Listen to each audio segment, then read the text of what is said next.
Hello and welcome to the Titletown Talk Series. Our speaker today is Charles LaTorre. Charles is a board-certified behavioral health counselor and also runs our sports psychology program here at Bellin Health, Titletown Sports Medicine and Orthopedics. My name is Charlie McLean. I'm a physical therapist by trade and the team facilitator for therapy service here at Bellin Health, Titletown. We're going to try something a little different for today's format due to the relevancy of the content. So normally we'd have Charles stand up behind a podium with a PowerPoint and present to you guys, but instead we decide, with the topics being social disconnection and adaptation strategies for dealing with uncertainty, we thought it would be a little odd to have him just literally stand up behind a podium. So if you are watching live, thank you. Please use any of our social media handles to leave us your questions or comments, and we will do our best to very quickly get back to you on those things. If you're watching this at a later date, same thing. Please leave us questions and comments on any of our social media handles. Simply search Bellin Health Titletown on any social media platform and you will find us. So, Charles, welcome. Thank you for being here with us today. Thank you. Let's start with a little background. So, can you give us listeners a little background about yourself? Yes, so I've worked pretty much my whole life in the psychology world, and primarily as a psychotherapist, working with individuals, families, couples are the primary elements of my work. But the other aspect of what I've done most of my adult life is work in the realm of human performance. What helps people be better, get better, everything that works to help people be the best that they can be, achieving all that's possible for them. So I like to look at it as a process where people are able to be the best at what they love to do the most, and my work with people is helping that emerge and something that they ultimately reach for. Yeah, great. So we're both masked. We're in the middle of a worldwide pandemic. We've got the coach in the background wearing his mask. When we asked Charles for some topics during things that he's really seen in his practice that he thinks is important to get out there, one that came out was what you called social disconnection. So what is that? What do you mean by that? What I mean by it is that we are in a remarkably, when you really think about it, first of all, even taking a step back, we are going through probably the most unprecedented time we have ever been in, when we live in a world that already has disconnection in it, and now we've asked people to be even more socially distanced than they had been to begin with. That sort of thing is what's created this difficulty that we're experiencing. So social disconnection is basically this process where people, I think, have fallen into busyness, fall into a process in which the easiest thing to do is become more socially disconnected from people who they had felt very much connected to previously. And this pandemic has accentuated that disconnection. Yeah, you had sent me some information before and I was reading through it. One of the things that stood out, you told us research is telling us we are currently in a loneliness crisis. Now, what is that? It's a great question, and it's an interesting concept in the sense that loneliness is so problematic to our health that research tells us we are up to 14% more likely to die a premature death than anything else. It is basically, think of it this way, the new smoking. Whatever smoking had done to us in terms of our overall health and well-being, isolation and loneliness is now doing the same thing. And the biggest difference is smoking actually, if you buy a pack of cigarettes, you read on it that this could be dangerous to your health. We don't get that warning with loneliness. With loneliness, so the one other thing I'll say about it is this dynamic where we're busy, we have a lot to do. Many people that I see, they get up, they go to work, do their level best, the best that they can do. They go home, try to get something to eat, spend some time if they can with family, get up and do it again the next day. So for everybody that we see individually, we do something called a social history. And within that history, people are asked about their social pattern, and almost inevitably and invariably, people tell me they don't have the same connections that they had previously. Whether it's a year or two or 10 years ago, it just seems to be the busyness that we all experience takes us further away from relationships, oftentimes than closer to them. It's the lucky people who, the way their networks are and so forth, keep the connections, but more likely those connections kind of first wax and then unfortunately wane. Yeah, and I would agree. I have a 15-year-old daughter, a 12-year-old son, and we're trying to help them navigate how to still find some connectedness, but it is not easy. So what are some tips we can give people to try to help ease that feeling more connected socially specifically? Yeah, well, the first one I'm gonna say has pitfalls to it. So one is like connect digitally. Social media platforms, things out there of that variety, those sorts of things are great. I've known people who've reconnected after an extended period of time. They've gotten back with each other. Texting in and of itself is a great thing. When I was a younger man and off to college, unless you were paying extra money for long distance calls, you didn't have some of those connections. Now we can text anybody, do any type of social media, but here's the drawback, and why this is interesting, and maybe never a complete, what I would call a compensatory model for connection like this as we're doing. There's what I've found a scorekeeping element to digital connection and social media. My nickname for it is the Kardashian Effect, which is everybody seems to keep score and keep up with what was that Instagram post, I gotta top that. What was on that Facebook, I have to top that. So in this need that we sometimes have to have this incredible projection on the social media about how great our lives are, I have people telling me all the time, I have all this great stuff posted, I don't feel that way though. Right. I feel something different than what is out there because there's this competition in the digital world, comparatively speaking, to just, when you're just communicating, you may not have that type of effect. So that's the downfall there. The other thing I would say is staying connected and staying active. One of the things that I've encouraged people to do, things like take a virtual class where you can meet new people, you can interact with a live, whether it's a professor or an instructor. There's a great program called Master Classes where you have that type of learning process going on.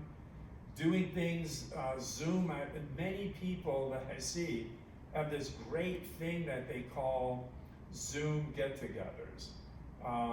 Zoom, eating a dinner together over Zoom. We're in California, parents are in Green Bay, but we still want to have this connection. So that's a way to be able to do it. Two other things that I really like, neighborhood get-togethers, socially distant yet safe, but together, similar to what we're doing, but in maybe a cul-de-sac neighborhood. Don't let the distance mean disconnect. Keep some physical distance, but not emotionally distant. So those are, to me, the key things that people can do. But more than anything, I call it phone a friend, similar to the Who Wants to Be a Millionaire. Phone a friend, talk to someone. There's this great TED Talk, there's a guy named Guy Winch, talks about this dynamic. It's a very interesting story. I'll kind of go through it quickly, but there's this situation in which he's from Europe, moved to the United States, is in college, at university. He had a twin brother, and his twin brother, they call these 5-minute phone calls. For his birthday, he was waiting for his brother to call. waiting for him to call, waiting for him to call. Brother never called. And he took it as like, I'm the one who moved away, I'm the one who's lonely, he's still with family and friends back where we're from, and forgot all about me. Went to bed, he described it as the longest night of his life. The next morning, he discovered he had accidentally knocked the phone off the hook the night before. Why he never got the call. As soon as he put it back on the hook, a couple minutes later on the receiver, his brother called. And he told his brother about what happened, and the brother was like, I was so worried about you. I called you 100 times, it seemed, last night. And then the brother was like, well, wait a minute though. You were waiting for me to call and waiting and so disappointed and so hurt and so upset, waiting for me to call. Why didn't you just call me? And he thought about it like, why didn't I? And his answer was, I was lonely. When we're lonely, we don't do that. Because if it doesn't work out, I fear the rejection of trying to reach out, trying to call you. So if both parties are not able to make the call doesn't get made. So make a phone call, phone a friend. They're probably as eager to hear from you as you are for them. Sometimes we just have to take the first step. So I describe it as loneliness is real. It has incredibly real effect, impacts us greatly. But we have to have the idea or the mindset that we can impact loneliness. And it's a state, not a trait. When we can create that state in which we are impacting it, we don't have to experience that. We can impact it, we can make connections, and people are probably just out there waiting for it to happen. So I say go for it as the last thing I would say about the topic of loneliness and social connectedness. We need it now more than ever. Yeah, and I would agree. Again, as a parent, my wife and I are always trying to find ways truly to navigate and kind of, manufacture, interaction for our kids that's not just them, like you said, only social media or those things. And it's I think people are looking for the easy answer, and sometimes it is just, I tell this to my daughter all the time, did you call your friend? Well, no, I Snapchatted her. I don't know what that means, if I'm being honest. And I'm like, dude, just call her. Do you have her number? Well, I don't have a number. I'm like, how do you not have a number? Mm-hmm. And I think sometimes as parents, sometimes we find it hard because, like you said, taking the phone off the hook. I'm sure some of our younger people are listening and are like, what do you mean? How does my cell phone come off the hook? Your cell phone died, right? Yeah. Your cell phone died in that situation. In right? that case, it would be you didn't know it died. Right, and it's just one of those things where, it is like, sometimes you feel like you have to be brave and take that first step, and I agree with you. So thank you. That was great information on that. Switching gears here a little bit. Let's go on to our second topic. Again, we're in a world pandemic right now. I know there's a lot of people struggling right now how to deal with all the uncertainty they're facing. One of the things you had sent me, kind of getting ready for this, there's only one certainty in life, and that's uncertainty. Yeah, in fact, I think that very strongly, and I've always thought it's always been true. There's a couple other ways you could look at it. The only thing certain is that what you're thinking may not be, or the only other certain thing is that things will change. But right now, uncertainty is the new certainty. If 2020's taught us anything, it's that. Whatever we know, it can be different, whether it's tomorrow, the next day, or 20 minutes from now. So things are always changing, uncertainty's always in the air, and the better we can embrace it, the better we are. So yeah, it's here to stay. Yeah, absolutely. So what are some strategies? I know when you were coming up with the topics for us, I really liked this one because I feel like the more we can empower people with true knowledge and give them some things. So what are some strategies people can have at their disposal to truly deal with the uncertainty? Well, to me, there's a couple really great ones. There's one problem with certainty, and I'm going to say a thing and even loop in a little bit of what we were just talking about, but It's probably the greatest overarching tip I can give, and I don't even know if you could call it a tip, it's so overarching, it's more of a theory, a prevailing way of looking at things, but it's understanding our primary mechanism of dealing with the world and dealing with other people, and that is the brain. You know, when you think about it, the brain is really more geared and oriented for survival than great mental health. But more than anything, when it comes to what we're talking about now, this concept of uncertainty, the brain, if nothing else, is a prediction craving machine. It loves to be able to predict and know what's next. And when we don't have that, we're kind of thrown for a loop. So we are less comfortable, our game is thrown off, our plan is thrown off, and we have to deal with that. So just knowing that alone, that, okay, I need to predict, but I can't. So I have to get comfortable with that. So my phrase for it is, start to get comfortable with being uncomfortable. It doesn't mean something's wrong, doesn't mean something's bad. It's just, I may not have the answers to everything right now. So that's one thing. The other thing that I think is most important for us is to have an open mindset. Carol Dweck has done some great research and has written some great information, a book called Mindset. The idea that when we can see the challenges in our lives as that, rather than threats, a challenge mindset is an open mindset. This is what's happening. How am I going to deal with this? What am I going to do? What am I going to do next? Planning, being appropriate in their forecasting, but seeing things as a challenge rather than a threat. That type of open mindset is what is best. And then the other one that I think is really most important for people to be able to do and really conceptualize is the idea that let's control what's controllable, but not overdo the uncontrollables. When in our world, what we can control, if that's what's getting most of our time and attention, that's when we're going to be at our best. When we're totally consumed by what's out of our control, that's when we're going to struggle. And last but not least, I would say the ability I call it the acquired capacity to be mindful. So I always describe the worried mind as either being behind time or ahead of time, but a quiet mind being in now time. When we are able to develop that capacity for self-regulation of attention, to be able to be in the now, our head where our feet are, that is the key thing. When we have that, uncertainty makes us really worried what is going to happen, especially the things that we can't control. But if we could develop this capacity to be right where we are, in the moment, every moment is important.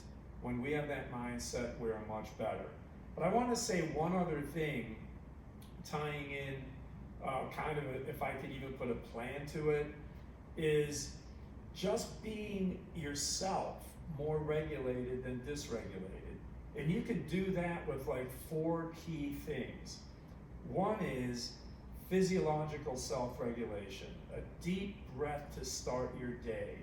Exhale longer than the inhale.